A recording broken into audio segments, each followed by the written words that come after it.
Hello दोस्तों, welcome to my channel. आज से हम लोग बायोलॉजी जो सभी आते हैं चैप्टर्स उसको क्रमबद्ध तरीके से देखेंगे।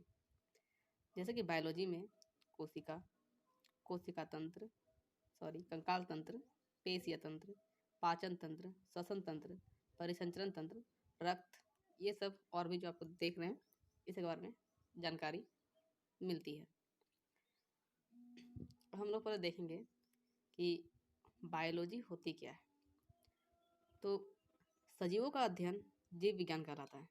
जीव विज्ञान के जनक अरस्तु हैं। जीव विज्ञान को दो शाखाओं में बांटते हैं, जूलॉजी और बॉटनी। अब देखिए जूलॉजी और बॉटनी में बांटने का कारण होता है कि जूलॉजी में हम लोग जीवों के बारे में पढ़ते हैं और बॉटनी में हम लोग उसके जैसे कि पेड़ पौधे और उनके बारे में पढ़ते हैं। कोशिका का अध्ययन, अब देखिए पहला चैप्टर पर सेल होता है, तो कोशिका का अध्ययन साइटोलॉजी कहलाता है। सर्वप्रथम कोशिका की खोज 1665 ईस्वी में रॉबर्ट हुक ने किया था, किंतु इन्होंने मृत कोशिका की खोज की थी।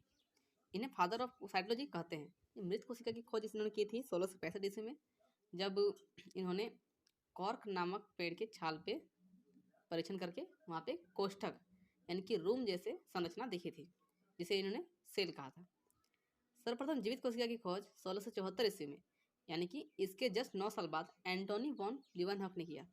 इन्हें फादर ऑफ बैक्टीरियोलॉजी कहते हैं, क्योंकि इन्होंने सबसे पहले जीवित कोशिका खोज की, इसलिए इन्हें फादर ऑफ बैक्टीरियोलॉजी कहते हैं।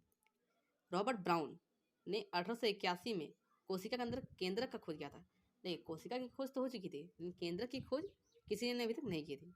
तो रॉबर्ट ब्राउन ने 1881 ईस्वी में कोशिका के अंदर केंद्र का खोज किया था। आप ऐसे याद रख सकते हैं कि ब्राउन, अब जैसे कि रॉबर्ट हुक, एंटोनी वॉन लीवनहॉक और रॉबर्ट ब्राउन, ये तीनों का क्रमबद्ध तरीके से याद कर सकते हैं। स्लाइडेन और स्वान ने कोशिका सिद्धांत दिया, कहा कि शरीर कोशिकाओं से बना होता है, अतः कोशिका शरीर की सबसे छोटी इकाई है।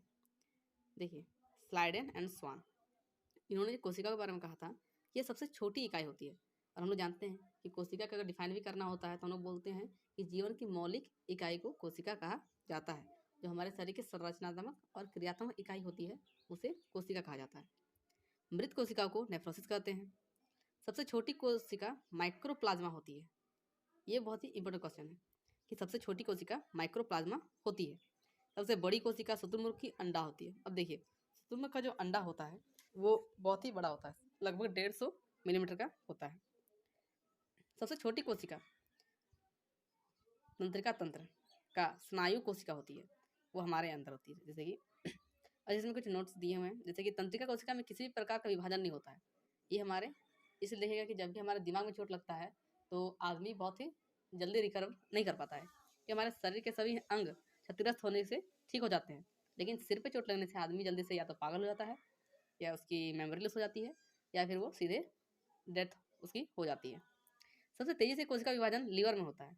ये अपनी क्षतिग्रस्त कोशिका को स्वतः ही ठेकर लेता है। जैसे कि सबसे अधिक तेजी से आप देखते होंगे कि हमारे जैसे कई घाव लगते हैं, घाव होते हैं तो उसको ठीक होने में टाइम लगता है। पहले उस पर लाल परत आती है ब्लड की, एक फिर काली परत हो जाती है, फिर वो धीरे धीरे उस जगह को सुखा के ठीक बनाती है। इसी को बोलते हैं कोशिका विभाजन, जो सबसे अधिक तेजी से लीवर में यानी कि हमारे जिगर यकृत में होता है। अब यहीं पे इस क्लास को हम लोग समाप्त करते हैं। आगे क्लास में हम लोग पढ़ेंगे कोशिका के अंग। अब इसके लिए आपको वीडियो को अच्छा लगा हो तो उसको लाइक करें, सब्सक्राइब करें, और आगे के लिए हम लोग ये सब पढ़ेंगे, जैसे कोशिका के अंग क्या होते हैं और कोशिका के अंग के क्या क्या कार्य हैं, ये सब इसके बारे में जानकारी प्राप्त करेंगे। तो आई होप कि आप लोग को ये वीडियो अच्छा लगा हो, इसलिए support us, like and subscribe my channel.